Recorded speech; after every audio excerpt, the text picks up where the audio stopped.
Welcome back to the Smith Center here on the lovely campus of Francis Marion University, where we're just 2 minutes away from the second game of our doubleheader. The Patriots coming in with a record of 3-10 overall and in the Peach Belt Conference, going up against the number one team in the Peach Belt Conference with a record of 12-2.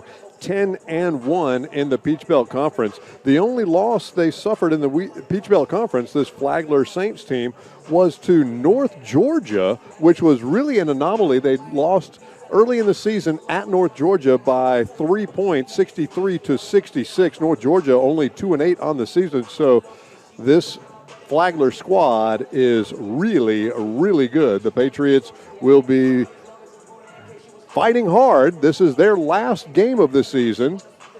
See if they can't go away on a winning note. Yep, that's right. And kind of a hard out. You'd prefer a different opponent as far as your last game of the season, but instead they match up against the number 14 team in the country. Kind of a tough way to go. So maybe they can pull a little bit of an upset action as North Georgia did against them much earlier this season. The leading scorer for the Saints is number 4, Jacek Lottie. He's averaging 25 points per game. They've got a couple of other players close to double digits. Chris Metzger, 12.6 points per game, 5.5 points a game for Marcus Henderson, and Derek Ellis at 9.9 points per game. Patriots don't have any seniors on this ball club, so we won't be honoring any seniors because we don't have any. So let's take a look at our starting lineups quickly. First of all, for the Flagler Saints, once again coming in at 10-1. They've got a 5'11 senior guard. Once again, good afternoon, ladies and gentlemen. From Hartford, Connecticut, number 1, Derek Ellis Jr.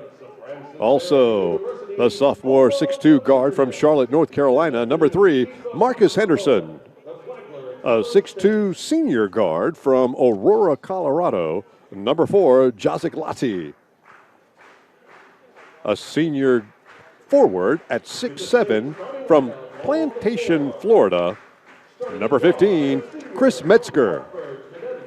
And finally, rounding out their starting five, a 6'4 sophomore forward from Charlotte, North Carolina, number 23, Jalen Barr. The head coach for the Saints is Chad Walker in his 4th season. Now let's take a look at that Patriots starting lineup. Ben Jones, number 5, a 6'3 freshman guard from Piedmont, South Carolina. He'll be running the point for the Patriots. Alex Cox, a 6'2 junior guard from Concord, North Carolina, number 11, will match him in the backcourt. A 6'6 sophomore forward from Sumter, South Carolina, number 21, Darius Dawson.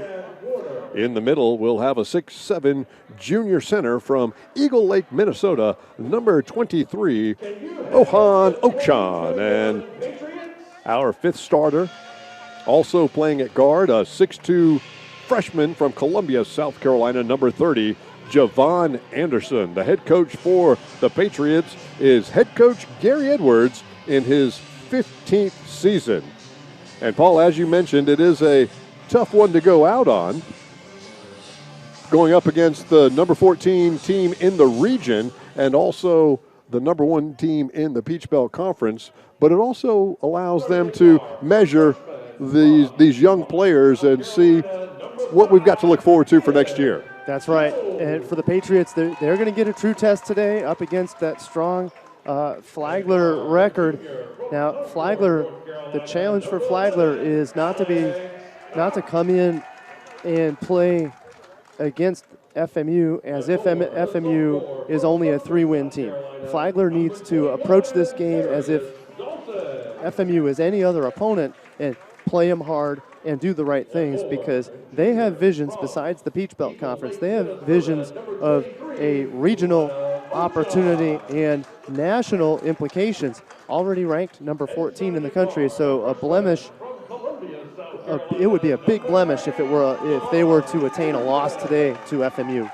That would be. If they do happen to lose this ball game, they will still be tied for the number 1 seed right now with Georgia College at 10-2 in the conference. So no matter what happens here today, they will still be playing in the Peach Belt Conference tournament, whether it be a 1 seed or a 2 seed. And the Patriots are still conferring and trying to get their game plan ready to go. And Flagler is out on the floor awaiting the Patriots. They're waiting to chomping at the bit to get things going. And we're just about ready to get started here in this afternoon tilt. Not too far off of our scheduled 3:30 time. So here tipping off at about 3:55 down here in Florence, South Carolina. Darius Dawson going up against Jalen Barr, and Barr knocks it back to Lottie, and he is the leading scorer for the Saints. Patriots tight man-to-man defense. Flagler, the away black with red and white trim. Patriots obviously in their home whites. Three-pointer straight away, and Henderson knocks it down for the Saints. Good start for the Saints. One shot, one bucket. So quickly 3-0 Flagler to start this game out. Ochan kicked it to Ben Jones for 3 straight away himself. Side iron, no good. And Ohan comes away with the rebound, gets it into Alex Smith. And Darius Dawson on the offensive rebound, too hard with the left hand, can't get it to go down. A decent offensive possession that time for the Patriots, just couldn't get anything to go down. And Lottie goes inside and bailed out underneath with a foul.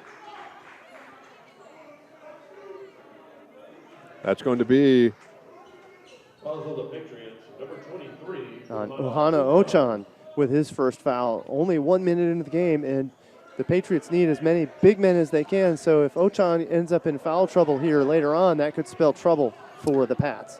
If he does, we'll probably see a great deal more. I don't see Redonius on our score sheet.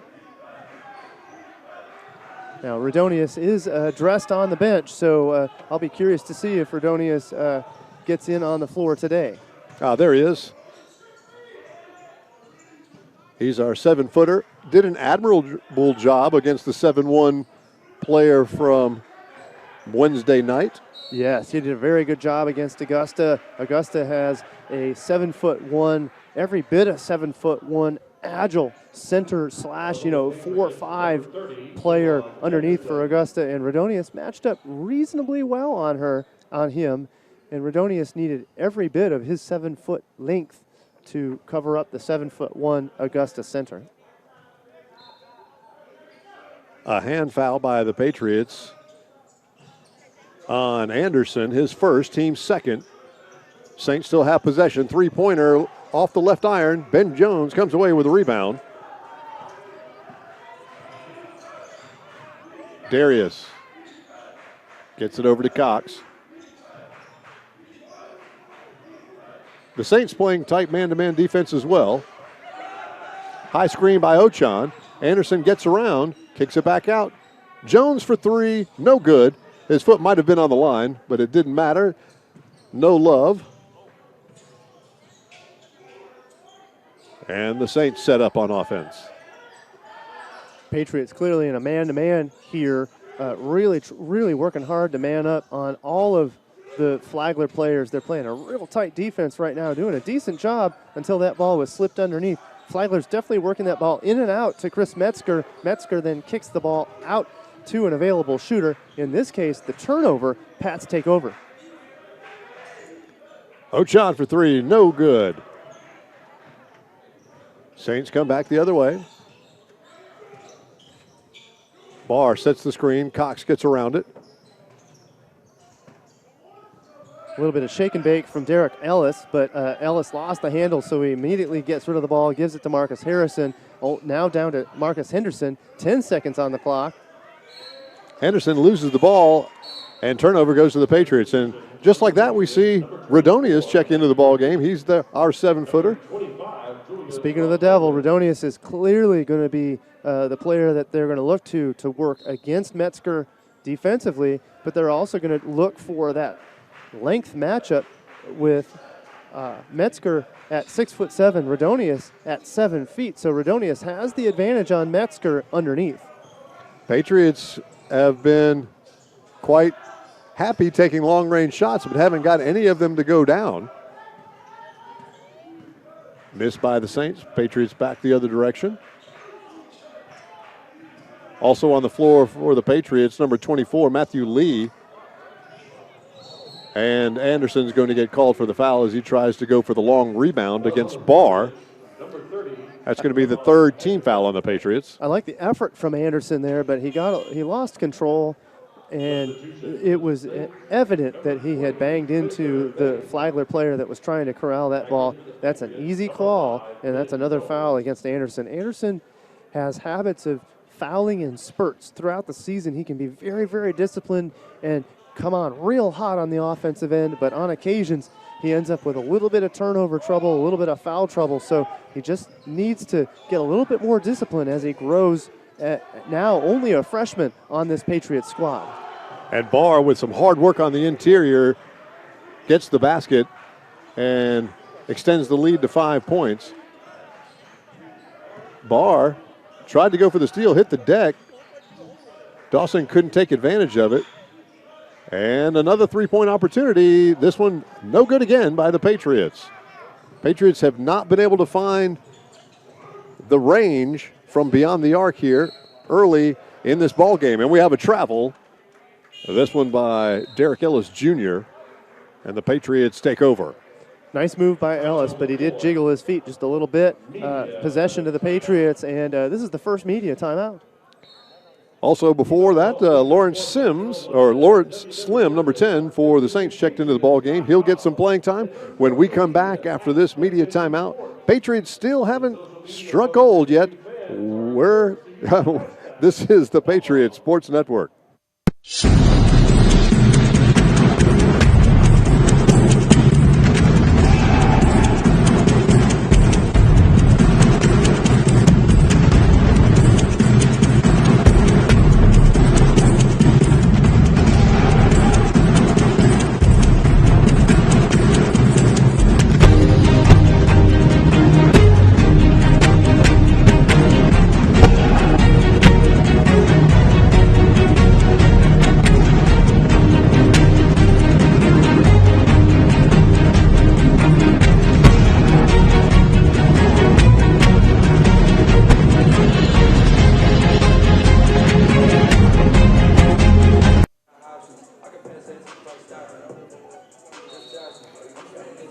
We have the homecoming queen in the house. You can see her in the frame right now wearing that lovely white dress and her crown.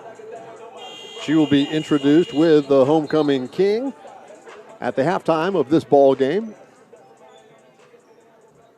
We're back here in the Smith Center now. Patriots about to take possession, down by 5. Over 4 minutes gone, and the Patriots still haven't scratched the score sheet yet. Settling almost every possession for a long-range shot. Lee gets it over to Jones. Jones drives in, back to Lee. Lee from the top of the key, front iron, no good. That shot never really had a chance. That ball really didn't leave his hands very well. That ball was very, very low, and it never even was above the rim. But instead, you want to talk about above the rim. Jacek Lottie with a 3. Flagler College up 8-zip here with 5 minutes into the game. Ochan baseline, takes the jumper, no good. More of a set shot. Too strong. And Saints rush back down the other side. Metzger goes up hard with the right hand and rattles it home. Nice job by Metzger. A little baby hook on that one. Reaches over the defender and knocks it down.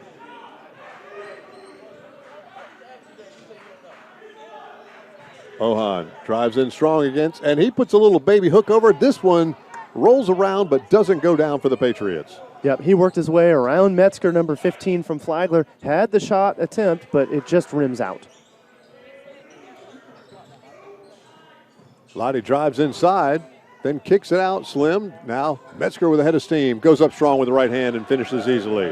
And we're starting to see why Flagler is the number 14 team in the country.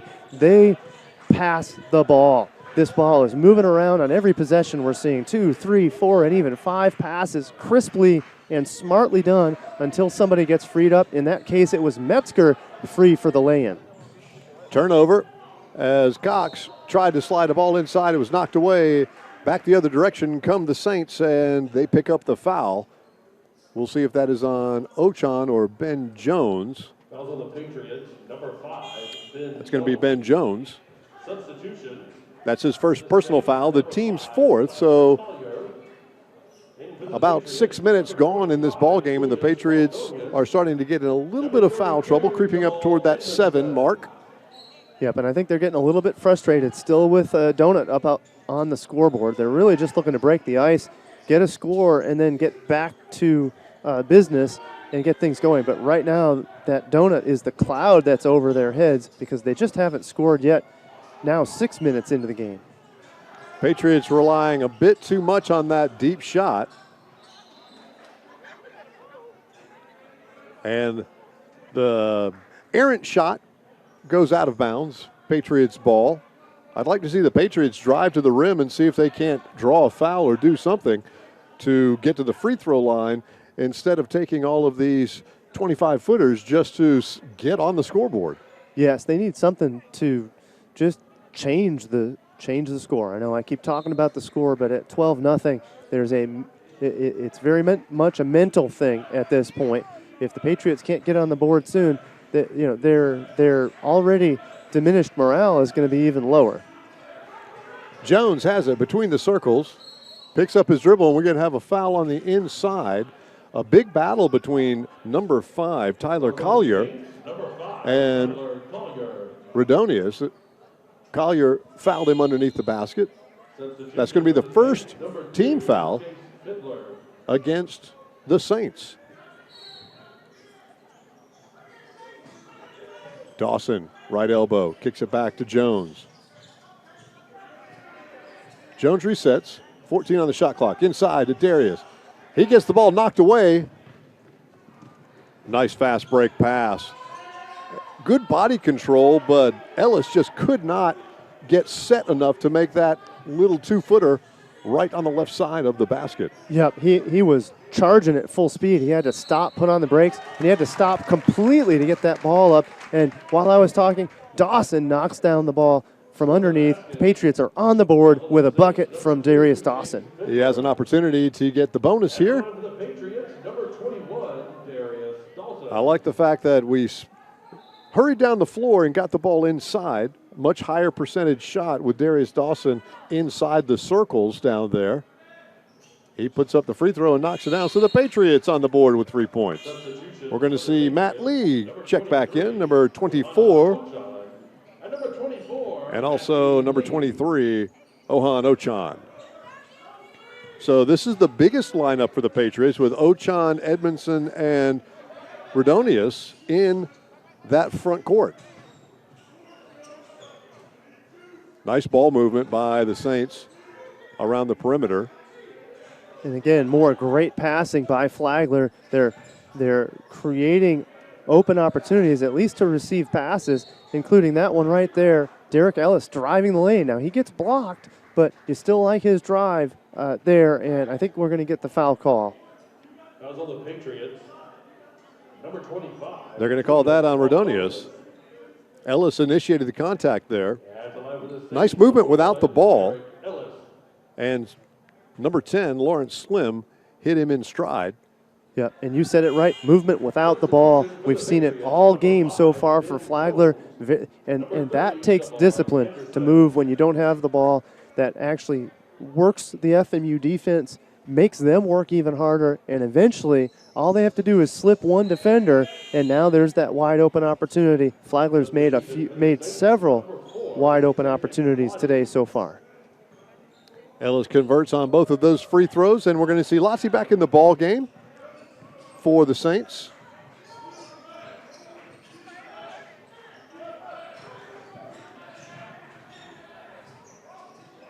Ochan looks to go inside. Redonius clears out and almost too strong with that left hand, but he knocks it down. Good inside position and finish by Rodonius. And I like that Rodonius did not put the ball on the floor on that one, but what a great response from Chase Fiddler for the three-point shot for Flagler. And they're going to call Rodonius this time. Rodonius is asking what he did. He gets called for the foul. A lot of physical battle going on in there. One was called on Collier, a couple of possessions. This one was on Rodonius, and that'll take us to another media timeout. The Patriots down by 12. 5:17 is our score. This is the Patriots Sports Network.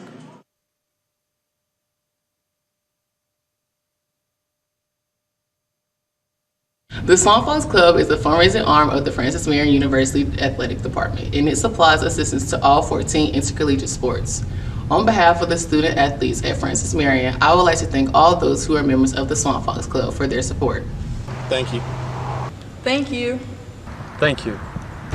Thank you. Thank you. Thank you. Thank you. Thank you. Thank you.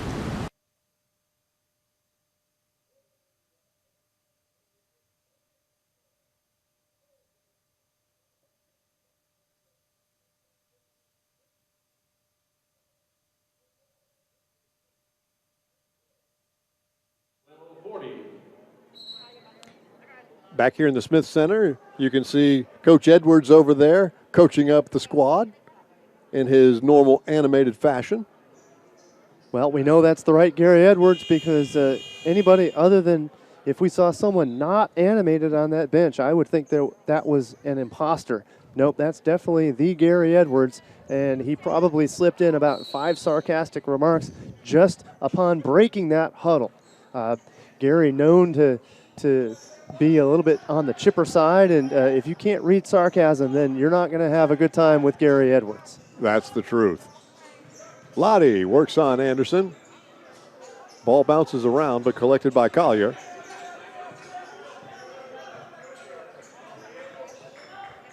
Under 10 on the shot clock. Lottie drives in, kicks it back outside, wide open three, and it's buried by Marcus Henderson. Henderson is just looking good over there, and again, it's the dribble drive and then the kick out to Henderson. So I like the dribble from number 2, Fiddler. Takes it down underneath, and then he kicks it back out. Then the opportunity to knock down the three-pointer. Almost a turnover, but Jones collects the errant ball. Anderson goes inside. Rodonius. He goes up too strong. Good help defense by Slim.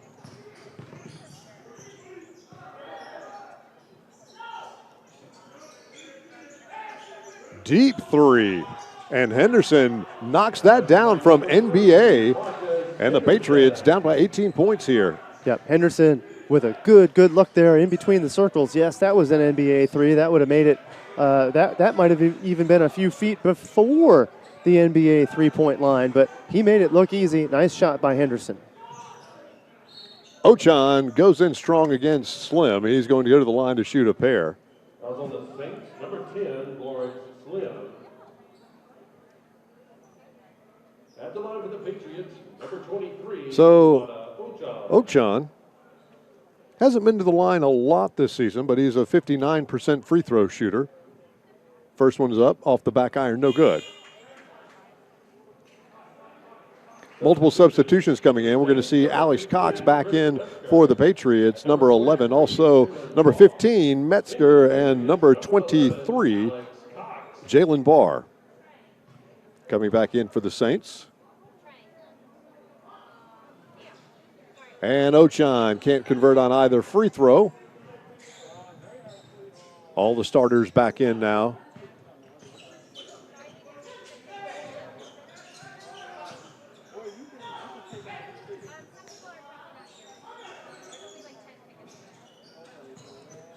Henderson works on Cox. Inside to Metzger.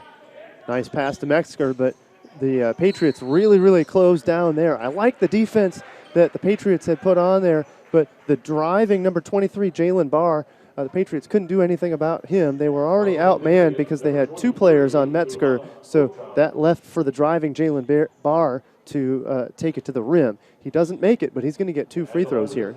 Credit Metzger on the pass. He was double teamed and still was able to muscle that pass with some zip on it to Jalen, who is flashing toward the hoop, who front ends the first one. Yep, fantastic move by Metzger. It really looked like there was no sunshine, no room for him to get that ball passed out, but he does sneak that out, and the result is the 2-shot opportunity for Barr. And Barr misses both of them. Darius Dawson comes away with a hard-fought rebound. Edmondson drives in, easy steal away by Henderson. They have numbers. It looked like Fiddler traveled over there. I guess they said he hadn't collected the ball enough. Yeah, I think you could have called a travel there, but I don't think the officials were quite in the position to see that call. Shotzi Edmondson just knocked down the 3. And no answer yet, but Metzger with the offensive rebound for the Saints. Another cutting Barr once again moving without the basketball. Under 10 on the shot clock. Lottie has it. Skip pass. Henderson, they go inside to Barr. Barr goes up strong. Good defense by the Patriots. The shot clock would have gone out. Easily the best defensive possession for the Patriots. Patriots D'd up the whole way. Shotzi, Darius Dawson knocks down a 3. Dawson with the response down at the other end. Hey, just what the doctor ordered. Some great defense on against Flagler, and then the response from Edmondson. Henderson can't get it to go down. Metzger tries to tap it out, but to no avail. It goes out of bounds. It will be possession. Patriots down by 14. 8:35 to go in the first half. Julius Rodonius back into the ball game for the Patriots. He was battling hard against Collier. We'll see how he does against Metzger here. Edmondson gets it to Rodonius. He takes the 3. That looks like it's going to be way short. It was. Henderson pushes the ball the other direction. Lottie crosses over Cox. Backs in. Fade away. That one's too strong. And Lottie looked like he was having his way with Cox, and then all of a sudden Cox squared up. That forced Lottie to back off, and then the missed shot. Good defense. Interior pass knocked away by Barr as Rodonius couldn't connect with Edmondson. Turnover goes to the Saints.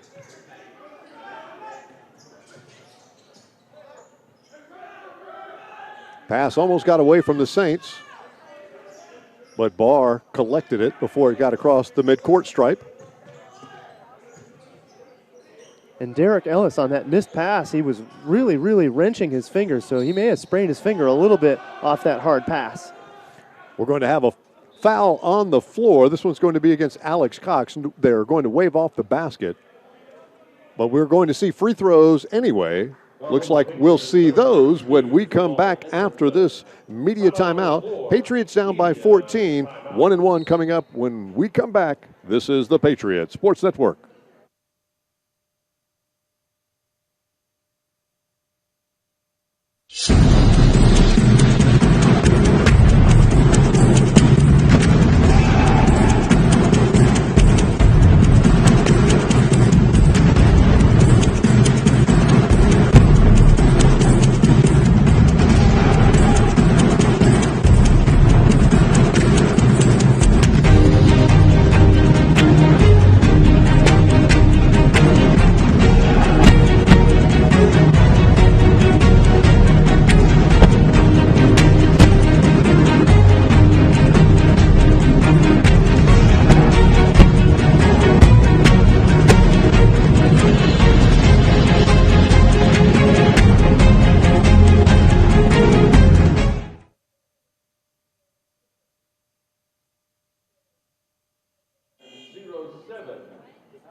Back here at the Smith Center, the Patriots, very slow start. down by 12 immediately, 12-0, but have battled back a little bit, down by 14, are starting to show some life here, figuring out how to man up against this number one Saints ball club in the Peach Belt Conference.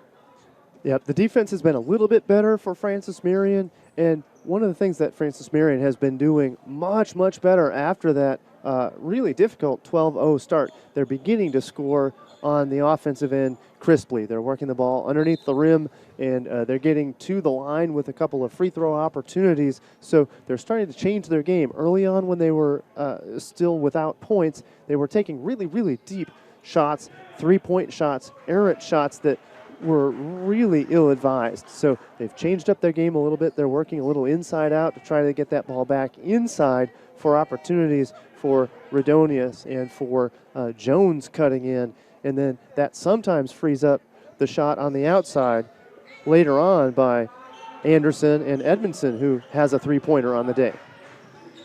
Lottie, 1 of 2 from the free throw line there. Edmondson gets it on the right block. He turns softly with the right hand off the back iron, no good. I like the shot. Yep, just need the execution on that one. He had the right play, the right decision, but that ball just clangs off that rim. And again, moving without the ball, Barr gets an easy basket. He's been killing the Patriots away from the ball. And something I like there, Metzger has no intention at all of going to the rim, even though it looked like he had a chance. He was waiting for a cutting player. He's waiting for the double team and then smartly making a dish that frees up his teammates for buckets. So got to give the big man Metzger some credit for, he's got a little bit of point guard in his blood, but he's doing it from the baseline. Cox almost loses the ball. It's on the deck, and it gets tied up. This one will stay with the Patriots.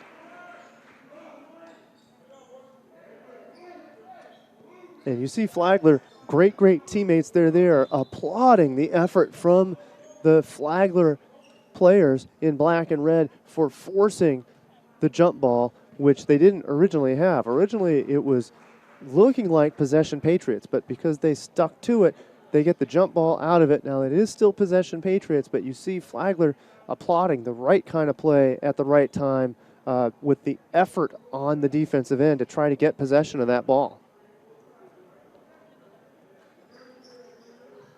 Little bit of moisture on the floor, gets cleaned up. We'll see Ben Jones inbound the ball from the sidelines.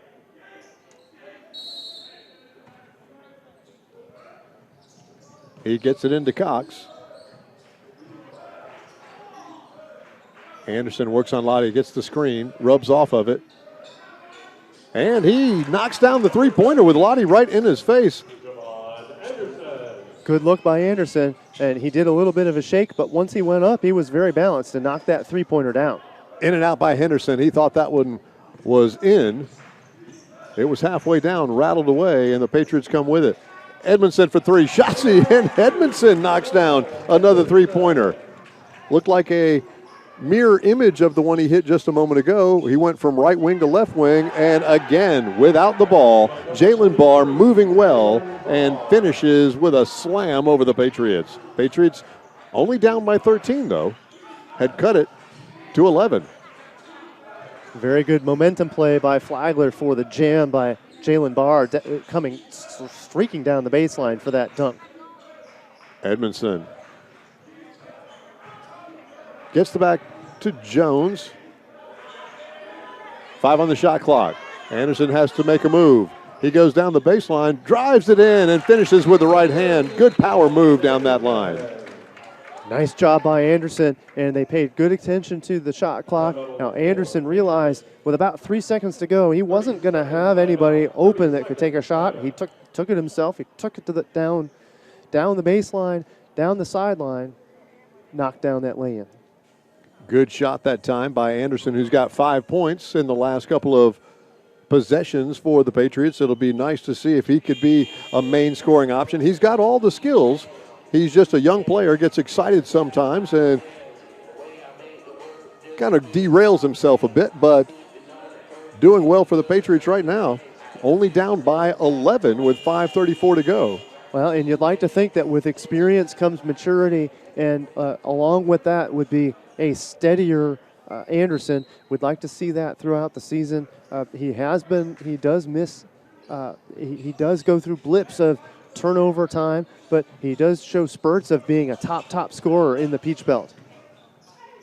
And Lottie goes up strong, no good with the right hand. Jones with the rebound. Anderson comes back the other way. The Patriots really don't have a go-to option on their team at the moment. It would be nice to see if, and Radonius goes down on the deck and he gets wrestled with Barr, and the Patriots again get tied up on their own offensive possession, and this one goes to the Saints. 30-second timeout.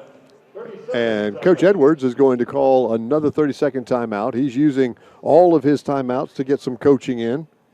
Good effort by Radonius to try to secure that ball, but he's a little slow to whip that ball around and get it out of his hands. And when he doesn't, Flagler players are getting their hands on the ball, getting it at a minimum a jump ball, let alone a chance at a steal. But the result there is the jump, and in this case, the possession arrow is in the Patriots' favor. Saints did a good job of closing down with two defenders when they entered the ball to him.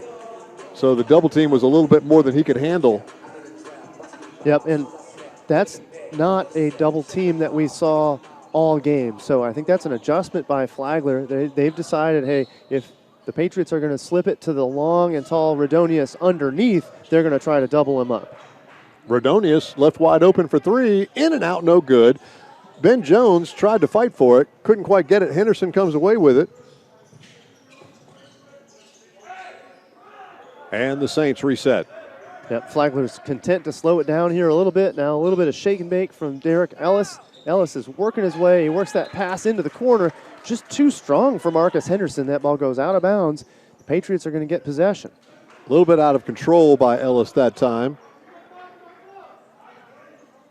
He drove in strong, was going to try to force that play and just couldn't connect on the pass. He didn't have the best angle to try to get that ball around the corner to the baseline corner for his teammate. Alex Cox at point blank range can't get it to go down for the Patriots. That would have brought it within 10. That was a big basket. And it's a similar problem that the Patriot women have, is that they were pulling to within close to double digits but could never quite eclipse that range. And Flagler, the Flagler ladies never did surrender their double-digit lead once they got it. But the Patriot men are going to try to make sure that they claw in and don't suffer the same fate that the ladies did earlier this afternoon. Radonius picks up.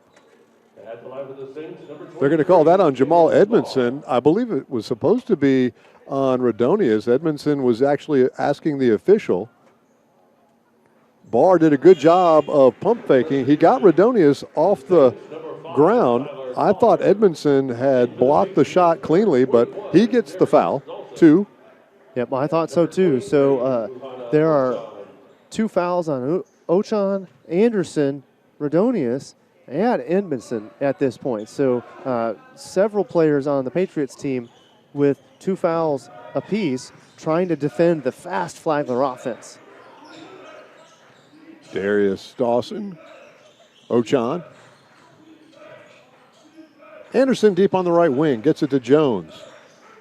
Good ball movement. And then Ochan takes the 3. And I believe Henderson just lost the ball out of bounds as he was trying to get the ball and push it up the floor.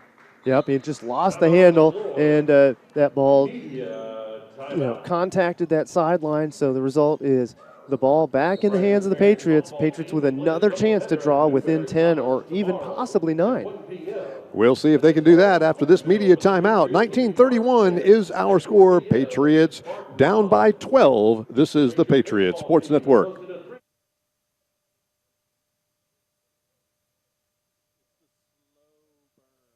The Small Falls Club is a fundraising arm of the Francis Marion University Athletic Department, and it supplies assistance to all 14 intercollegiate sports. On behalf of the student athletes at Francis Marion, I would like to thank all those who are members of the Swamp Fox Club for their support. Thank you. Thank you. Thank you. Thank you. Thank you. Thank you. Thank you. Thank you. Thank you.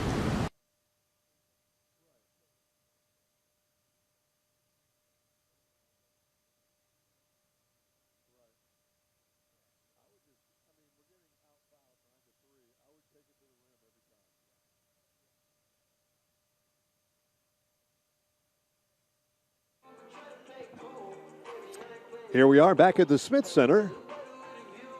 Patriots are clearing the bench.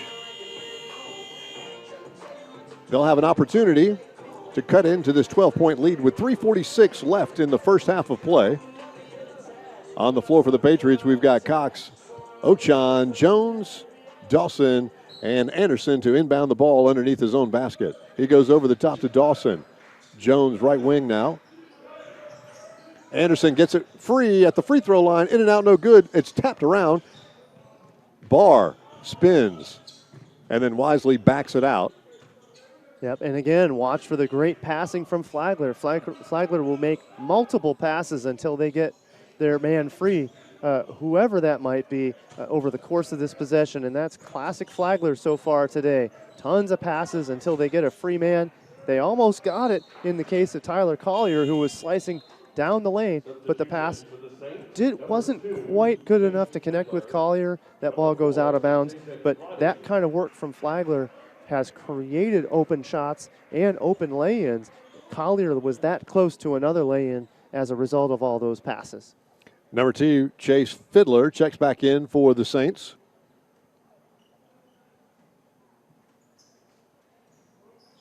There's some condensation on the ball, so they're wiping that down. Coach Edwards was curious why the play hadn't started yet. Turns out that we've got a wet ball. Now it's dry, and we're ready to go. Anderson gave it a little extra feel there before he started dribbling. Just wants to make sure that it is up to the standard of Division II basketball. Jones for 3, front iron, no good. But a nice save in, and Dawson wide open underneath. I'm not sure exactly how he missed it. Yeah, by as much as he did. He must have lost the handle going up because otherwise that should be an easy lay-in. I think even he's kicking himself right now. He knows he missed an easy opportunity. Barr works on Jones. Collier pump faked. Kicked it outside. Three-pointer wide open right side, and it's buried by number 20, Spencer Bain. So the Patriots had a couple of opportunities to get it within 10, and Ochan knocks down a 3. Ochan with a nice answer. He'd been trying for those three-pointers earlier in this game, and that one finally goes down. Bain with 3 again, and he hits it from the other side, baseline to baseline, and that's got Coach Edwards incensed, and he calls a 30-second timeout. I don't think he's being sarcastic right now, Paul. Yep, this isn't sarcasm. This is he being fired up. Spencer Bain knocked down a three-pointer on the possession prior, and then they let him get free again. So what did he do? Bain took another stroke at it. Bain's feeling good. Bain knocks down another 3. Can't imagine Gary's talking about anything except how they plan to cover Bain and the wide open players who seem to be getting free on the Flagler end. 15-point deficit for the Patriots now after that three-pointer. And every time the Patriots start to get close, they close to within 12, 11 points. You get that Flagler push. 6 quick points. In this case, 2 buckets by Spencer Bain from beyond the arc. See if the Patriots have an answer here. Cox has it. Ochan top of the key. Goes inside to Jones. Jones backs it out. Good defense from Chase Fiddler against Jones. Jones was thinking about going to the rim. Fiddler was well positioned to stop that. Jones spots up for 3, no good. And Barr comes away with a high rebound. And now they're going to man up on Spencer Bain. Can't imagine Bain's going to have that much room to shoot here after 2 consecutive three-pointers moments ago. Lottie drives in, and there's a jump ball.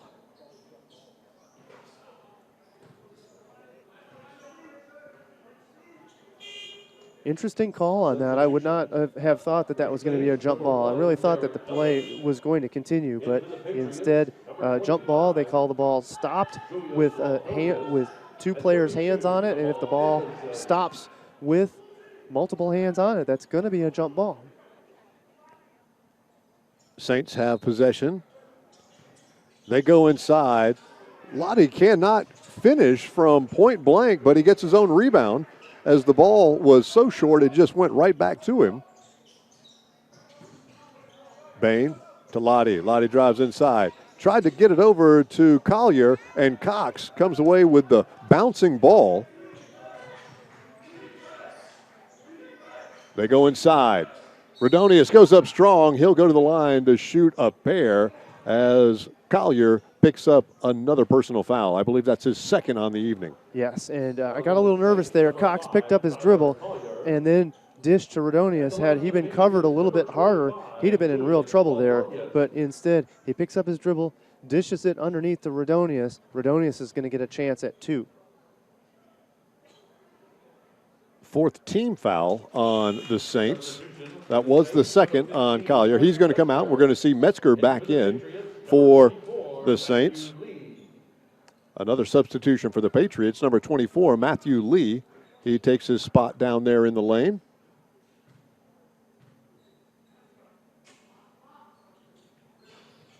Second free throws in and out, no good. And Flagler's content to slow things down here. They had been pushing a little bit of pace to bring the ball up. Now, no such luck as far as the pace is concerned. Derek Ellis saunters up across the timeline to get things started. Under a minute to go in this half. 7 on the shot clock. Lottie goes up against Edmondson, gets the high screen, takes the three-pointer and buries it off the screen with the shot clock winding down, giving the largest lead of the ball game to the Saints, 17 points. Inside, Redonius goes up strong, and he's going to get called for the travel. Yep, Redonius had good position down there, but he just started taking extra steps, hopping, trying to get better position to lay that in. Instead, that's the right call. A travel against Redonius. Possession back to Flagler, and Jacek Lottie bringing the ball up slowly against the the generous man defense right now of Alex Cox. No shot clock, so they can take the last shot here in this first half.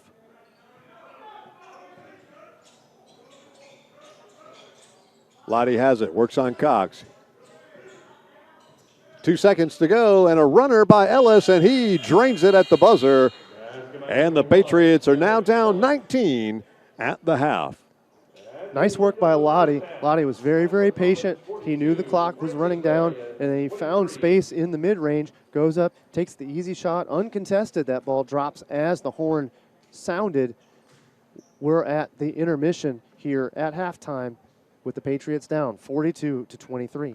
Lottie, with 9 points, leads all scorers. Not really on his pace for 25 points per game. Credit the Patriots for holding him in check, but people like Barr with his 7 points, mostly from easy basket slashing, moving without the ball. He's doing a good job of generating really good looks for himself.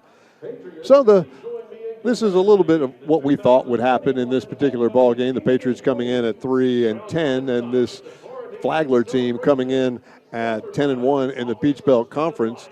Patriots fell in love with the deep ball in that first half of play and didn't really hit a good high percentage of them, and hence down by almost 20 points here at halftime. Yes, they were down 12-0 to start, and that's a tough way to start. Since then, the lead has nearly doubled. However, the quality of play from FMU, the quality of decision-making has really improved shot-making wise. Just as you mentioned, they're working the ball underneath a little bit, trying to get Redonius the ball. They're slashing a little bit to the rim, and then when you've earned the respect underneath the rim, then you can kick that ball out to 3 and have open shots and open mid-range, and that's just how the Patriots secured their 23 points.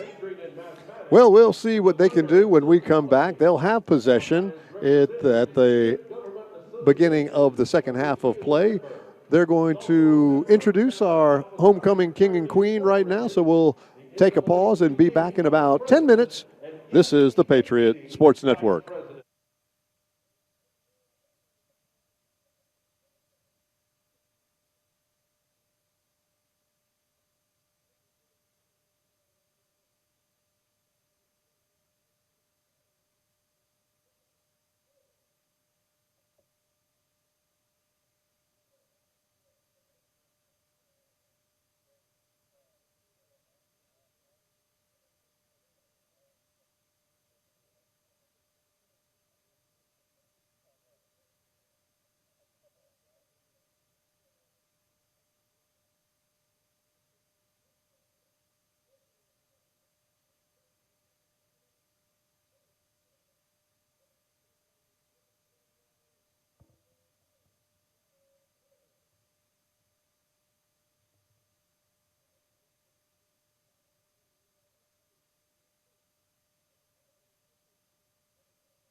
The desire and the love to take care of people is something that you kind of have innate. You kind of just have that thing. But Francis Marion gave me the principles, and they taught me the core values. They taught me leadership qualities, and they've just been foundational and offered a family that I can keep going back to. So even though my personal biological family didn't go to a university, and I didn't really get any wisdom from them for that, I gained a family that could tell me all about college and even the afterlife of college by coming to Francis Marion. And I'm not sure you would have that with, other universities. Throughout the nurse practitioner program, you're already a nurse, and you're a devoted nurse, and you don't want to just quit. And that was another thing I specifically picked this program, was because I was able to look at the curriculum and know that I could work. I even asked a couple of the professors, one being Dr. Hopla, before I started the program, and even she told me, yes, you can still work while you do this. And I did. I worked 40 hours a week, 5 days a week. Sometimes it had to be six days a week to get my 40 hours in, and I still did the nurse practitioner program. It wasn't easy, but nothing worth having is easy. Which the benefit of having classmates and professors that were both working and studying is, we would get worked up and worried about how would we ever do this. And then they would say, well, I can work these 2 12-hour shifts on the weekends and then have the week to study. Or a professor may say, well, you can get creative with your hours here. So you can tell that they've done this, that you can tell that they've gotten creative with their time as well. And then all of a sudden it doesn't feel like such a daunting task, because again, you gain wisdom from their experience.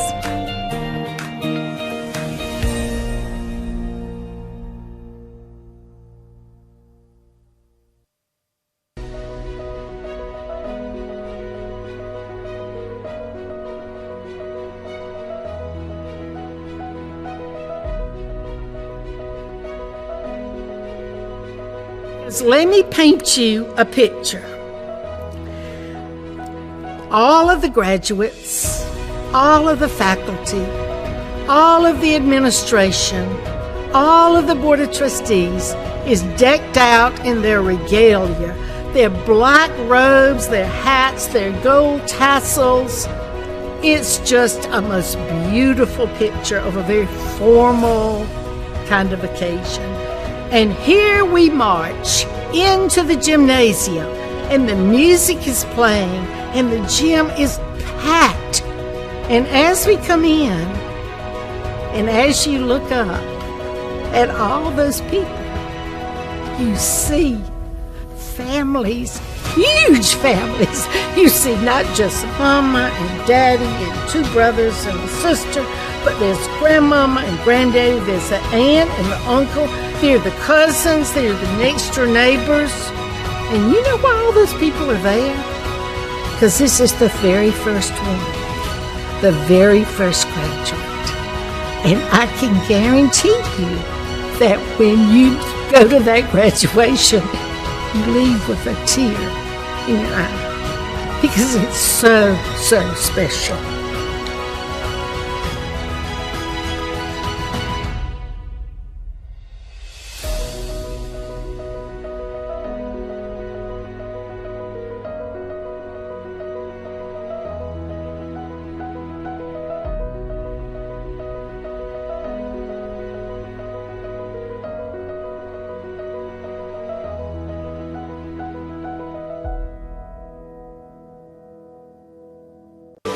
Choosing a college isn't easy.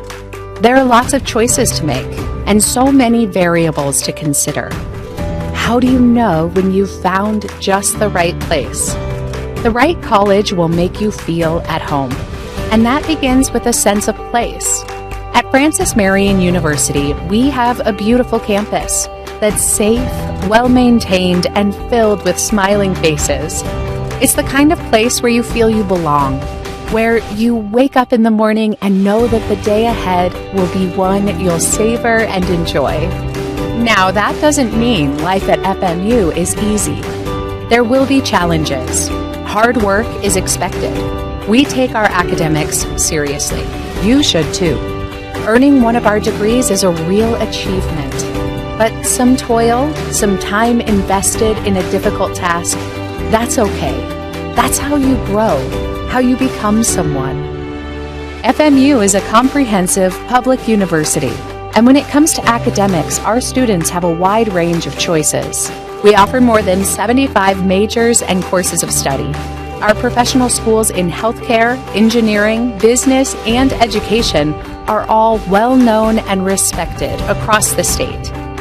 At the same time, the arts and the sciences remain the core of what we do. They are the perfect foundation for a successful career and a meaningful life. Programs are important, and we'll continue to work to produce new curriculum that meets the needs of our changing world. But we also know that a great education is less about what is taught and more about who is doing the teaching. FMU's faculty is made up of distinguished scholars and renowned researchers. They're experts in their field and expert teachers too. They love the give and take of the classroom and revel in the progress their students make. In FMU's intimate academic environment, where small classes are the norm, you'll get to know a lot of these dedicated men and women. Some you will remember forever. The academic work and its rewards are why you are here. But there will be a time and place for play too. We have more than 60 different student organizations and field teams in 14 NCAA sports. A robust schedule of extracurriculars is a big part of each semester. You'll find space here for rest and relaxation. You'll make new friends and build relationships that last a lifetime. And then, almost as quickly as it all began, it will be over. You will graduate and move on to a life and career full of promise. You'll leave memories behind. You'll leave FMU, but you'll be welcome back anytime. Home is like that, you know. Welcome home. Welcome to FMU.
We're getting ready for second half basketball action coming up in just a moment. We had mentioned that the Patriots kind of fell in love with the shot from beyond the arc. They took a total of 31 shots, and 16 of them were from distance. So over half of their shots, 16 to 15, were from beyond the three-point line. And a couple of those not beyond the three-point line were right there inside the three-point line. Patriots only shooting 31% from beyond the arc, only shooting 26% from the floor. So not doing much better from inside the arc as they are from the arc. Not a very good shooting night for the Patriots, or afternoon for the Patriots so far. But their shot selection did get much better as the game progressed. Yep, I would say, and a lot of those errant three-pointers happened probably within the first 10 minutes of the first stanza. After that, Patriots worked their way underneath a little bit better and did a much better job of scoring from there. Darius Dawson leading the way along with Jamal Edmondson. 6 points for Darius Dawson and 6 for Edmondson. And for the rest of the Patriots, Javon Anderson with 5. So kind of thin on the scoring for the Patriots, only 23 points. Leading the way for Flagler, both Henderson and Lottie, 9 points each, 7 for Jalen Barr, and Spencer Bain, in a matter of 20 seconds, poured in 6 points on 2 consecutive possessions. He drained three-pointers, so Spencer Bain knocks down 6 points and he's played for 9+ minutes, but he hasn't seen the ball a whole lot except for those 2 possessions where he knocked down 2 three-pointers consecutively. And that's when we got a 30-second timeout from Coach Edwards, who is irate, and I have a feeling they're not going to lose that player again anytime soon. That's right. He was a sharpshooter out there. It was Spencer Bain. And I think when he got left open that second opportunity, that clearly was something that they had reviewed, which is, hey, don't let a couple of these certain guys have three-point opportunities that are uncontested. So 2 uncontested threes from Bain in a row, and the result... Shotsy, Ben Jones with a 3. Yeah, the result was 6 points from Bain back-to-back. So the Patriots open up with some scoring and a turnover, as good defense that time by Darius Dawson forces the turnover. Lottie dribbles it out of bounds, and the Patriots lead cut down to 16. A nice start for the Patriots here in this half. Much different than the first half when they started out down 12-0. There was a bunch of folks tangling up, and the furthest man away from the play calls the foul on Javon Anderson, his 3rd personal foul. A bunch of bodies collided. It was about 4 players, and it's interesting that one got singled out as the person who, I guess, caused the collision. I guess that's the same thing on a wreck on the interstate. Whoever doesn't have damage on their rear bumper is the one at fault. That's right. They're the last one. They're the last one. They drew the short straw. But the Patriots take over, and a better start to this half than that of the first half. I know I was mentioning that before, but much better possessions here early on for the Patriots. Cox backs off, takes the jumper, no good, but Ben Jones comes away with the offensive rebound. He tries a shot almost behind the backboard. Not sure exactly why he thought that was a good idea. Barr goes inside, gets the ball hung up by either Jones or Cox. Good defense in transition. Yep, he got a little out of control, and I think he got in between. He was debating the dunk versus the lay-in, but then he lost his balance just enough to allow for the deflection from Cox. The result is the turnover. Quick move by Ochan, but Metzger's there on the defensive side to knock the ball out of bounds with a good block. I don't think he was satisfied with that block. He tapped himself on the chest. I think he wished he could have tapped it to one of his own players, or at least kept the ball in play, giving them a shot. Yeah, it's one of the things I wonder the most about men's basketball. Players are content to, wow, well, hey, in the meantime, you know what? I need to start talking about random things, because when I do, the Patriots knock down three-pointers. And Lottie drives in to the trees of the Patriots, and as he's falling to the deck, he puts it up on the rim, and it creeps over for a deuce. They're going to call Darius Dawson on a charge, and Coach Edwards is really not happy with that. Yeah, but I tend to disagree with that charge. I think that's really more of a no call there, and far be it for me to question the officiating. It's been mostly good today, in my opinion, but on that one, I think a no call is the most meritorious way to go about that confrontation. That the amount of contact that was there. And Barr gets another offensive rebound. Patriots with 4 people around couldn't get it in, and Barr gets his 9th points. Redonius drives inside and goes up with the right hand. Nice spin move. I thought he was going to take it to the middle of the paint. He backed up and went the other way, and Barr beat everybody down the floor. That young man is just nothing but energy. He has no gear but fast gear, and it's been hard for the Patriots to keep up with him all game long. Yeah, Barr's been racing up and down the floor. He's part of Flagler's moving offense, and if he doesn't have the ball, he's definitely moving and getting free, and he's causing havoc on all the Patriot players that are trying to defend him. So Redonius trying to keep an easy bucket away from Barr, picks up his 3rd personal foul. That's the team's 3rd. And wide open 3 by Henderson, and he drops it home as the Patriots left a 3-point shooter alone.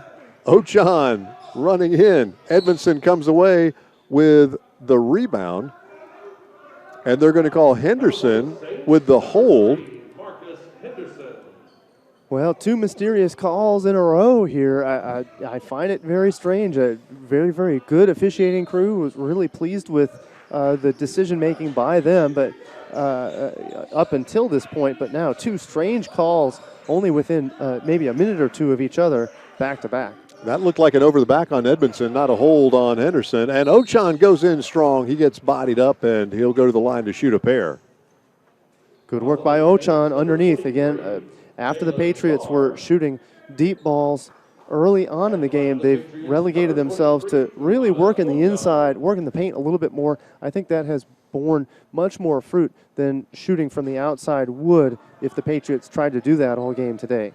But it has actually affected and helped their outside shooting because they've got a couple of 3-pointers in this half, and much of that, I think, is getting a good look from working the ball inside and pulling that man-to-man defense a little bit closer in. That's right. I often talk about the inside-out game. The inside-out game of any team, if they're willing to do it, if they're willing to have the discipline to pass a ball underneath, kick it back to the outside, in and out, that really puts pressure on the defense to know where to go, and eventually that should free you up either for the lay-in or an easy 2 or 3 point shot from wide out. Ochan, 1 of 2 that time. Lottie hits Redonius and has to back out. Cox switches up. Ellis, ball's on the deck. Edmondson has it behind the back. He gets it up to Cox, and Cox with the flush.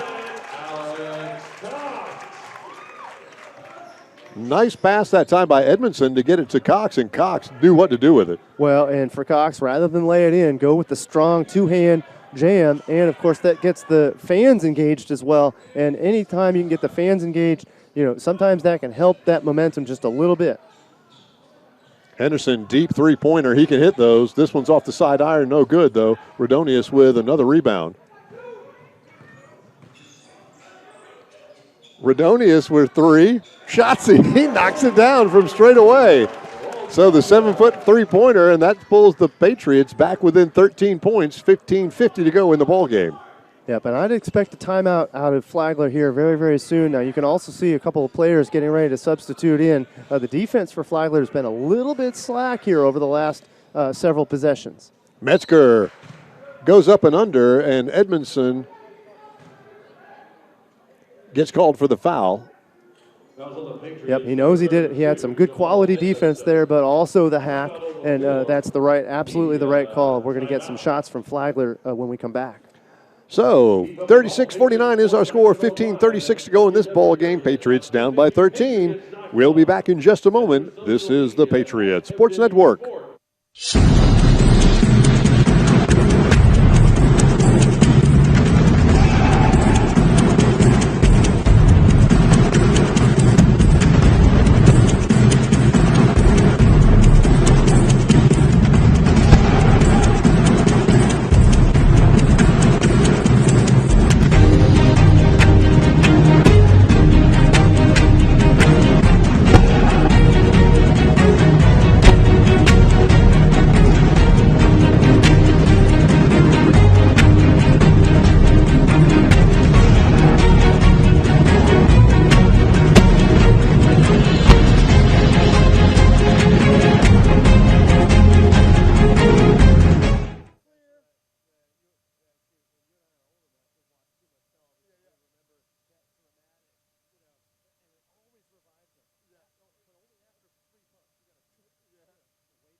The Patriots are not going away in this ball game.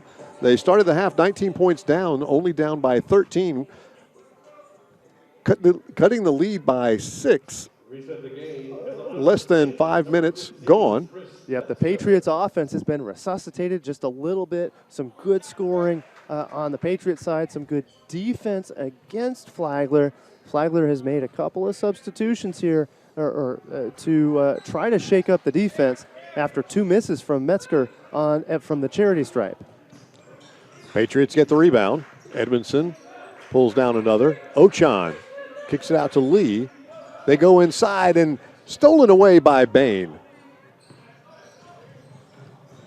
Ellis traveled on his way in. Yep, and he absolutely traveled. He knows it. He's kind of walking slowly up the court. He knows he traveled. Good pressure, good defense by Francis Marion to force the turnover. Lee gets it over to Edmondson. Edmondson goes baseline. He goes up strong with the right hand, hits the deck, and he gets fouled by, I believe they're going to call this on Metzger. Yep, and it wasn't the biggest contact, but it was contact, and that's what it takes to get a foul. They don't all have to be tackles and knockdowns. And Metzger is kind of debating with the officials, saying, hey, I thought I got all ball, but they're handling things calmly, and I do like that calm interchange between the official and Metzger, and that's up to the official to keep that conversation calm too. So good on him to work a good rapport with the men on the floor. Edmondson gets 1 out of 2 from that exchange, and the Patriots down by 12. I like the aggressive move by Edmondson to take it to the rack. Metzger's a formidable defensive player in there, and Bain knocks down a 3 as he got left open again, and if the camera had been on Coach Edwards, you could have seen his arms splayed wide and his head backwards, and Radonius takes another three-pointer, and that one doesn't draw iron, goes out of bounds. Yep, Bain's third 3 of the game, and you could see Coach Edwards, even from here, you could see his eyes go up and his head rolling, knowing that anytime Bain gets open, he's going to take that shot. Bain kicks it out, and we have another wide open 3, and that one's buried by Lottie. And just like that, the Patriots are back down by 18. Yeah, the dribble drive from Bain. Bain kicks it out to Lottie. Lottie makes no mistake. He knocks down 3 of those. So a quick 6-point swing there, and turnaround by Radonius, no good with the left hand. Metzger hands it to Lottie. Lottie got tied up. Pardon me. Lottie got tied up, didn't know what to do with it. He tried to kick that ball over to Lawrence Slim, but that ball was, he couldn't get a crisp pass on that. It was out of the range of Slim. That ball goes out of bounds. More good pressure from the Patriots. Patriots just continue to relent on the defensive end. When they slapped that double team down, he tried to split it and make a pass, just could not do it. Radonius goes inside. Ochan, we're going to have a foul on Slim on the interior, holding Ohan Ochan. And Slim's not too happy about that. Both players essentially jockeying for position there underneath the rim, but the call against Lawrence Slim stands, and that means possession of the Patriots. Javon Anderson's going to put that ball in. Redonius, he thought about a three again. Metzger went out there to get in his face. Ochan got free, got up, and could not get it up on the rim. Ellis drives in. He's going to initiate contact on Redonius, and I believe that's going to be his fourth personal foul. Yep, that's a problem for the Patriots. Redonius has been he's been the strong big man defender underneath. Metzger and Slim both are going to have a field day underneath if Redonius is off the floor. Redonius didn't really get any help from any other Patriots defenders, as Ellis could easily go by him with the huge advantage in quickness. Yep, Redonius had no choice but to body up and risk the foul, and sure enough, he did provide the foul. Bain from the right elbow, in and out, no good. That's only his second miss of today. He's 3 of 5. All 3 of them are three-pointers.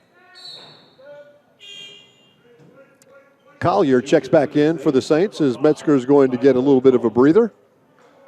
He's been working awfully hard for the Saints today. Very, very good player. They work the offense through him. They will put that ball down underneath as they have done most of the game, and then he makes a decision whether to take it to the rim, but more often than not, he goes ahead and kicks it out for somebody else's shot. Anderson gets the feed inside and drives down the lane, finishes with the right hand.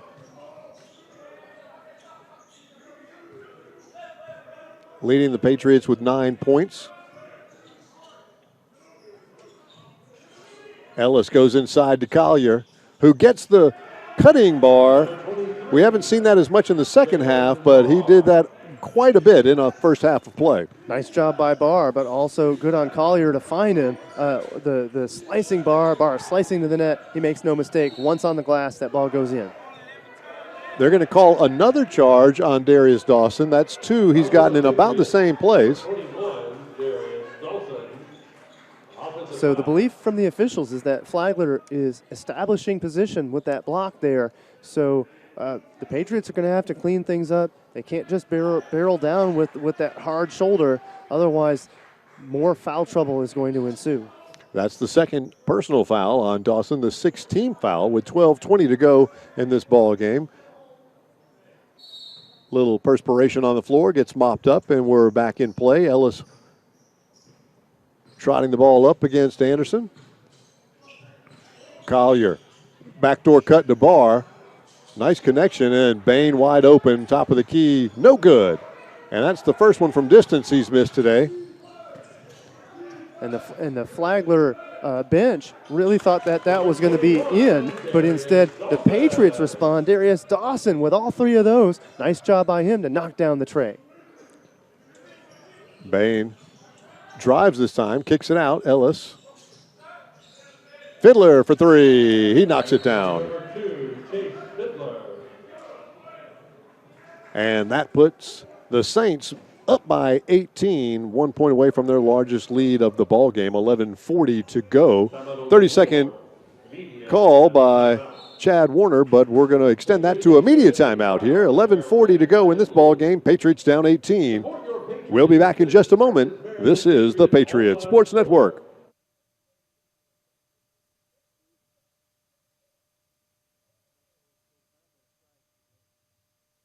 The Small Falls Club is a fundraising arm of the Francis Marion University Athletic Department, and it supplies assistance to all 14 intercollegiate sports. On behalf of the student athletes at Francis Marion, I would like to thank all those who are members of the Small Falls Club for their support. Thank you.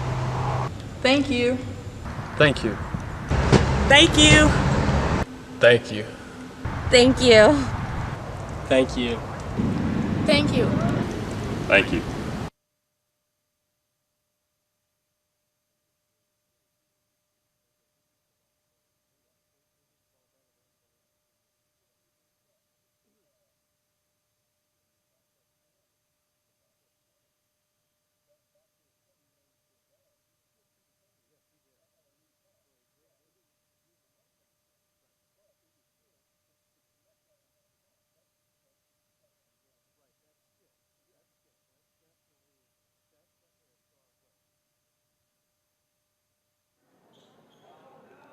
back here at the Smith Center.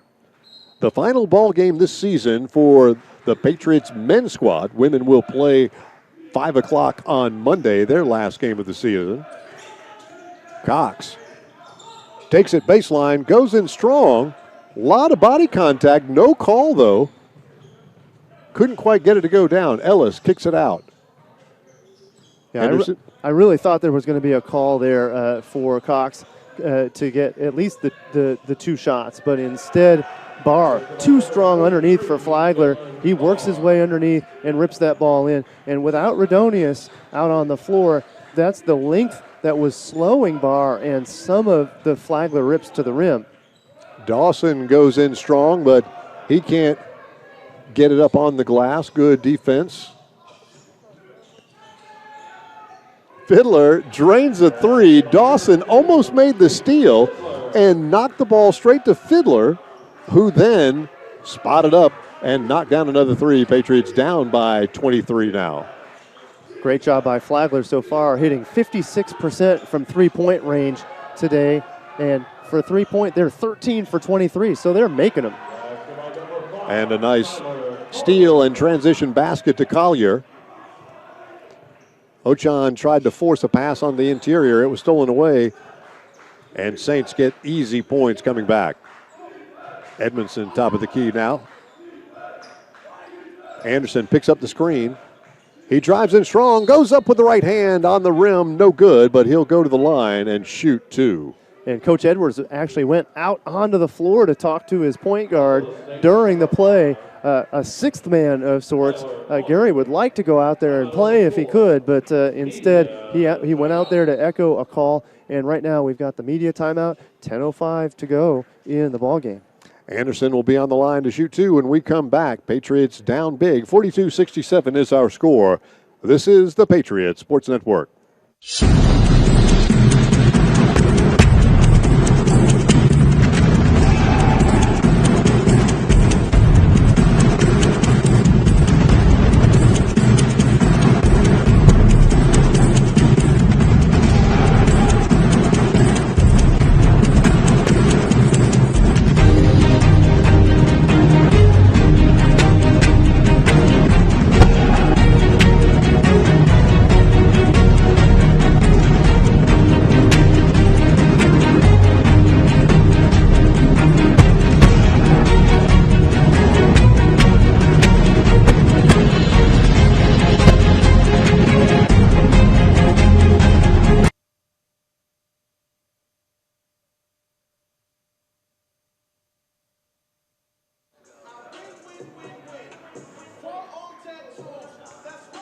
Patriots down by 25 points, 67-42. They're still battling in this ball game. They're out there to play. Yep, I like the effort. The problem here, they've run into a buzzsaw. They've run into a very good Flagler team. Flagler just keeps on coming. And if it's not Jalen Barr slashing to the rim, and if it's not Spencer Bain draining threes, then it's Jacek Lottie and Marcus Henderson doing the rest of the work along with Fiddler and Ellis. A very, very deep squad. I forgot about Slim. I forgot about Metzger. Now, I've just named 7 or 8 players, exceptional impact players for Flagler all game. They're playing with a deep roster, and FMU's battling well, but but Flagler is just a very, very strong squad. And you had Fiddler coming off the bench who just hit back-to-back three-pointers for the Saints, so they're getting it from everywhere and everyone. And the Patriots are playing hard defense. Yep, and that's the contribution that you want if you're Chad Warner. You're playing a nice balanced variety style of game where everybody's getting involved. Makes it hard for opponents to defend when they have to defend all 5 players at any given time. Unforced error by Ellis that time as he tried to make a quick pass to the corner. A little too fancy, went out of bounds. And we're going to have a call inside on Collier.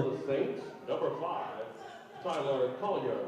And Collier's unsure about that. He's throwing his arms and hands up in doubt. He's kind of saying, "Who, me?" I think we all know that the foul did actually occur, but maybe it was a touch foul. But either way, chalk one up against Collier. And at the top of the key, Redonius couldn't find a guard to go to as he tried to get it over to Ben Jones. He drugged one of his pivot feet, and he traveled. Happy feet. Happy feet while dancing, good. Happy feet in basketball with the ball, very bad. Lottie gets the ball. Ellis drives inside, kicks it out to Henderson, and then Barr. And back to the great passing of Flagler. They just keep moving the ball around. 8 passes so far until they get it to the slashing Barr. Barr can't make it, but again, a great possession for Flagler minus the execution problem. And we have an offensive foul on Ben Jones as he tried to clear out. Number 5, Ben Jones. Offensive foul. It has been fascinating watching this Flagler team pass the ball. They're very unselfish. They don't force anything. They make the extra pass, and they don't take shots unless it looks like they're the best option, open option. Lottie with the step back. And sure enough, just as you said that, maybe the first poor choice on the side of Flagler, and kind of a bad shot from Jacek Lottie. And Lottie, you can even see him. He's motioning to himself. He even motioned to the coach. My bad. I know that was a bad decision.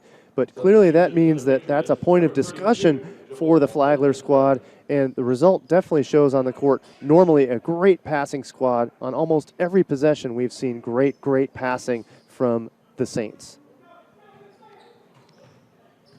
Cox now trots the ball up the floor for the Patriots between the circles. Anderson. Redonius top of the key. Gets it to Edmondson. Edmondson jump step in, and he's going to go to the line to shoot a pair. Fouls on the Saints, number 23. It's going to be on Jalen Barr. At the line for the Patriots, number 32. And Edmondson is wincing just a little bit. I think he got like a little elbow or a little nick on the lip or the mouth. He's okay, but you can see him squinting. He definitely took some contact to the head region. I think he might have gotten a hand to the face because Jalen Barr is shaking his left hand. Oh, you don't know. Like he jammed a finger or something in that area. You don't know who took it worse, the offending fouler in Barr or Edmondson with the hand to the face. So nobody wins in a situation like that. Edmondson knocks down the free throws. Patriots extend that man-to-man defense. They go inside to Lottie. Fiddler has it. Back to Lottie. He shook his defender. He had a wide open three. Can't get it to go down, and Dawson taps the rebound to himself.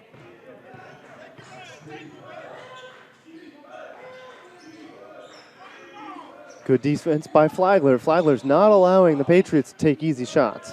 Cox for three. Shotsy, he knocks it down. Pretty good ball movement that time. It was a contested three-pointer, but it started as an open look, and Cox knocked it down. Yep, good contest by Marcus Henderson, but Cox, with the hand in the face, knocks down the three-pointer.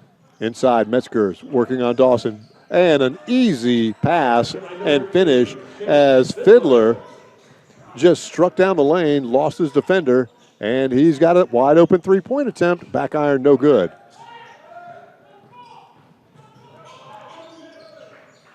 Well, Fiddler really slipped the defense on that one. Nobody saw him there on his drive. He receives the pass and easily knocks in the lays in the ball. And Ochan with a good move down the left side. Initiated the contact against Mesker. And it looks like we must be having a media timeout because everybody's heading to the bench. Ohan Ochan will come to the line to shoot a pair when we come back. Patriots down by 21, 48-69 is our score. 7:06 to go in this ball game. We'll be back in just a moment. This is the Patriots Sports Network.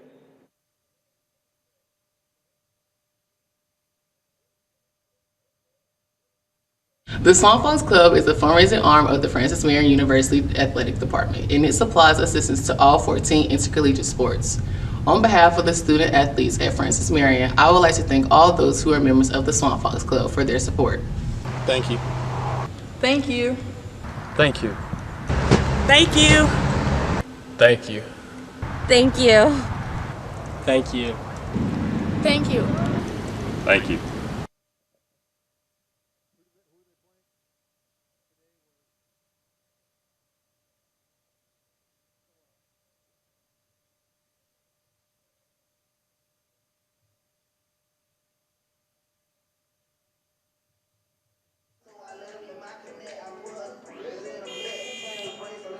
So the season is running out on the Panthers with 7:06 to go in this final game of their basketball season. And what a strange season it's been. COVID has really squashed a lot of the energy on both teams. As you can see, the Patriots only now is the University Center at a capacity of 250. In the beginning of our season, there were absolutely no fans allowed, so it changes the energy. Not a lot of non-conference games for the Patriots to prep for the rigorous Peach Belt opponents. Just a very unique 2020-2021 season for sports all over the course, but basketball for certain, as we're seeing today. I've had many basketball players as well as all athletes in my classes, and I know as strange as the season has been, the players were all grateful that they were allowed to play.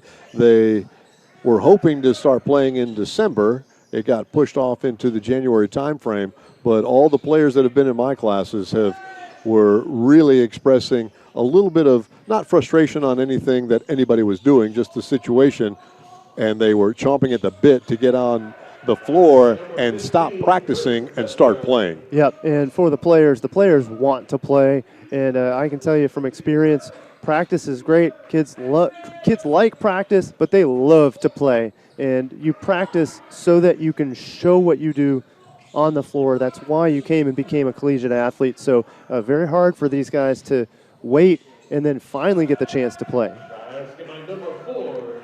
And I was so glad to hear that the volleyball was going to push into the spring semester and have an abbreviated season, surely, but at least get those young ladies an opportunity to hit that ball around. Yes, and they actually kick off their season on Thursday, March 4th. That's their home opener. That's at 6 o'clock against Lander. Here at the UC. And Alex Cox knocks down another three-pointer from the right wing. That's his 8th point on the afternoon.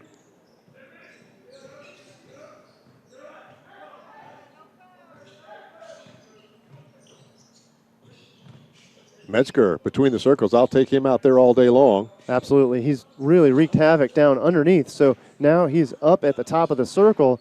Kind of a different look from the Flagler Saints here late in the second half. Lottie can't knock down the three. Patriots come away with the rebound. Anderson, free, top of the key, in and out, no good, unfortunately. Fiddler pushes the ball up. Henderson has it. He has a good look at a three. It won't go down. Henderson almost had too much time to look it up, so he actually paused. He didn't have the best rhythm, and now it's been a three-point attempt fest on both squads. And again, ill-advised on the side of the Patriots. That's what got them into trouble early in the first half when they were down 12-0. Now they've resorted to three-point shots again. Alex Cox drained one a moment ago, but otherwise very cold from the three-point line for most of the game has been the Patriots. And I don't think that the Saints want to get into a three-point shooting contest. They are up by 21, so it's kind of almost garbage time. But yep, that's not the style of play that they want. They want to milk a little clock. They want to do what they normally do, which is pass the ball. But in this case, drive in the lane, Jalen Barr. And that's going to be another foul on Rodonius. I believe that's his 5th, and he's gone. He tried to establish position. I think he was actually inside the circle, and that's why they got the foul. Coach Edwards gets 15 seconds to replace a player that's fouled out, and normally he uses all 15 of them. You can see he's not making any motion to somebody on the bench yet. Well, and that's a tough way to go to finish your season. Now, as a freshman, I'll admit, Redonius saw a little bit more time on the court later in the season. Earlier on, he really didn't get a sniff, but later in the season, he earned some time on the floor as a key defender down underneath and down in the paint for the Patriots. I think he's got some development to do, but looks like he's got some skills. He's got the size. I like his future here at Francis Marion. Yep, there's some potential there. You know, you hate to use that P word because it makes for expectations, but hey, there are expectations that all of these athletes have to get better out on the floor. And for Redonius, I think for him, just cleaning up some of his post moves is really goal number one. He gets caught traveling just a little bit from underneath, and that costs him on chances that are really taking away virtually easy points if he doesn't travel or give up that possession. Nice drive and spin move on the interior by Jamal Edmondson for the score. One thing I do like about Redonius's interior game is he's not one of those players that feels like they have to put the ball on the floor every time they get it in the post. He will turn and move without putting that ball down on the floor where the little guys can come in and it negates your size. That's right. And as soon as he puts the ball on the floor, that also costs time. That's another moment that a defender can get in position and possibly defend the lay-in. Fiddler can't get the three-pointer to go. Ochan with the board. Cox comes back. Ochan, top of the key, takes the three. Side iron, no good. Edmondson couldn't get that long rebound. And the Saints set things up. Inside, nice pass by Ellis to Metzger, who finishes easily inside. They got a mismatch with Anderson, and it was all over but the crying when he got the ball. Yep, that's right. Finally, an offensive rebound for the Patriots. Good job by Ohana Ochan to try to get that rebound. He grabs the rebound, goes back up with it, but to no avail. He's going to have shots after this break. So Slim picks up his third personal foul, and Ochan Ohan will go to the free throw line when we come back after this timeout. This is the Patriots Sports Network.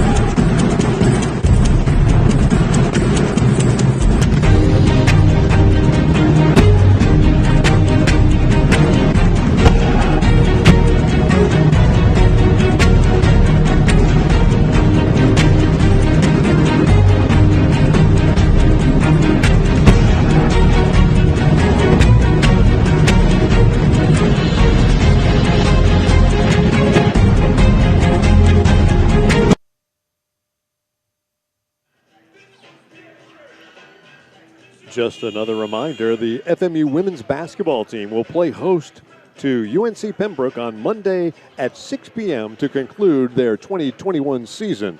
That's here in the UC, tip-off at 6 p.m. Nice rivalry match against UNCP. That's the I-95 battle, and that battle will continue even as both teams move to the new conference next fall. All FMU's teams are going to move to Conference Carolinas, so both FMU and the Pembroke are going to go at the same time, so they get to maintain that I-95 rivalry just an hour and 15 minutes up the road here from Florence, South Carolina. When we decided to go to the Conference Carolinas, I was not heartbroken to leave the Peach Belt Conference. I have nothing against any of the conferences, but when there was the exodus away, I was really happy to hear that UNC Pembroke was going to make the move with us. Yep, and it's an interesting move, but for FMU also, they keep their travel partner. Presumably, Conference Carolinas will continue, will allow Francis Marion and UNCP to pair together, allowing for them to play weekday games as opposed to pairing with somebody else for travel and other issues that can kind of get intertwined when you get into NCAA scheduling. That's a much easier weekday schedule than having to go to Georgia College, for instance, or someplace that's a 5-6 hour trip. Well, that's right. Well, and in the case of volleyball, if you've got with a team like Young Harris, if you're paired with Young Harris, and Young Harris should be paired with North Georgia, but for conferences that in volleyball where Young Harris doesn't have North Georgia playing volleyball, now the question is, who pairs with Young Harris? Is it Lander? That's a 2.5, 3 hour drive. Is it Augusta? That's a 2 hour drive plus. So the travel partner issue really does come into play when it comes to these college athletes, and missed class time becomes a component. But for the Patriots to be able to have that partner in UNCP, that's one less issue to deal with classroom-wise and also scheduling-wise for a couple of weekday games. Flagler was always a tricky trip for everybody because that's a fairly significant drive getting down to St. Augustine. Yep, that's an outlier from FMU. It's about 5.5 hours. And clearly for Flagler, they're an outlier. And back when Flagler and Montevallo College, for FMU, the FMU trip to Montevallo was an 8-hour trip plus an hour time change. So it would really, really throw your schedule out of whack. And then they would be paired with Columbus State. So you had two foes, one which was in a different time zone, and then you'd have to travel between them and come home. So when Montevallo left the conference, Montevallo was a great, great team for the Peach Belt. Great coaches, good people, but I think the Peach Belt and Montevallo was cheering when they found a better fit in the Gulf South. I think everybody was. That was just a much better fit for everybody all around. And I remember Montevallo being a very good university and enjoyed that when they came up here. But I know my students always, the ones that had to travel there. Yep, they dreaded that trip. I know they did. And when I was coaching, we dreaded that trip. We planned and planned. We did the best we could to get out there. Have a lot of respect for the Montevallo volleyball coach. Still a friend to this day. Nice finisher dunk by Ohana Ochan. Now, with a minute and a half left, this game is really about out of range, but Flagler's going to try to coach them up and try to play right and not give up fast breaks like that. Well, the head coach, Chad Warner, has basically cleared the benches, and so Slim, the last player that's had significant playing time, is off the floor, and there's a lot of new folks on for Flagler. With a minute and a half, they're getting some significant playing time, and good for those young men. Good opportunity for those guys. Jones, pump fakes, goes up. Can't get it to go down, and rebound goes to number 13. Let's give a call out to that young man, Thomas Nelson. Chris Freeney. Yeah, Chris Feeney with ball. And a three-pointer by number 30, Jack Webster. And I love the way the team reacts. The Flagler bench, the starters are cheering for Feeney, a player that doesn't get a lot of opportunities, knocks down the three, and everybody's happy on the Flagler bench. A drive inside by Ben Jones. He's going to go to the line.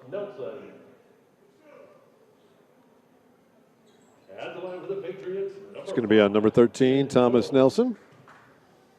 He's in the scorebook with a rebound and a personal foul. Under a minute to go now. 50.8 seconds. And another free throw. A tough season for the Patriots, but as we talked about on Wednesday night, they lost 5 ball games with 4 points or less. So they were really in a lot of ball games this year, just couldn't seem to get over the hump on a lot of them. Yes, a lot of teams' records. You'd look at a team that's 3-10. Now, unfortunately, they're probably going to be 3-11 today. And you'd say, well, hey, only 3 wins. But they were that close to maybe flipping the script and maybe being a 500 team. You know, it's not to say that they're going to win all of those close games, but if they steal 2 or 3 of those, the record looks a lot different. Absolutely. But I do like the way they finished this season out. They didn't roll over on this top-ranked team.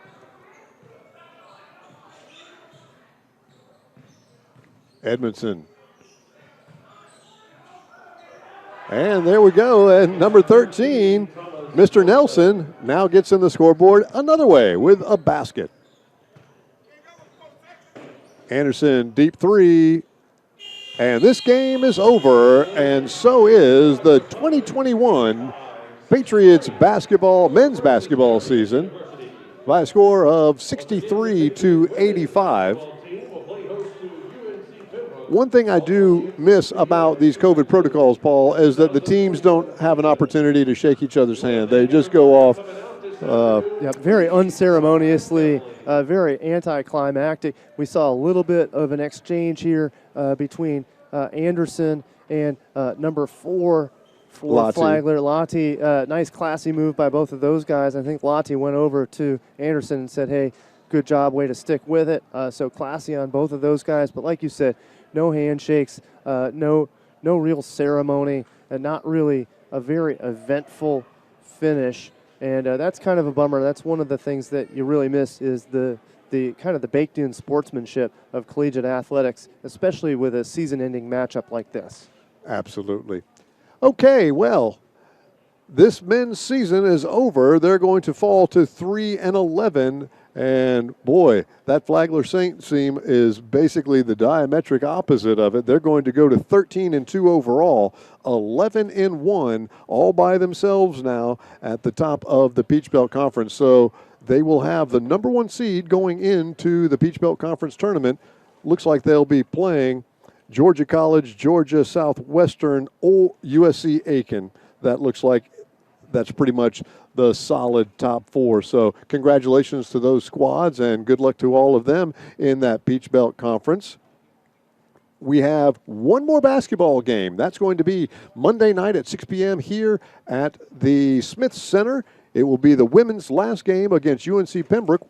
UNC Pembroke was the site of the Patriots' last win for the season. So maybe they can end the season on a high note against our rivals from up I-95.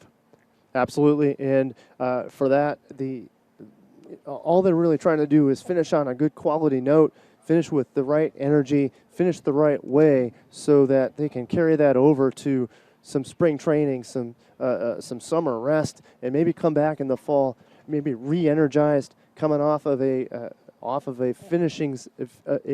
solid finish to the season if they were to get that victory. So for the women, that's what they're working toward. For the men, kind of a disappointing finish. They finish off matching up against the number 14 team in the country in the Flagler Saints, and they fall to the Saints 85-63. Both teams have some work to do. Their programs do, but there is some talent on the benches right now. So a little bit of recruiting and a little bit of coaching, and we'll be ready for next season Peach Belt action. The men are done. The women have one more game, and we'll see you next Monday night at 6 p.m. here for UNC Pembroke. For Paul McDonald, I'm Hubert Setzler, and for the rest of the production crew, we'd like to thank you all for joining us this season.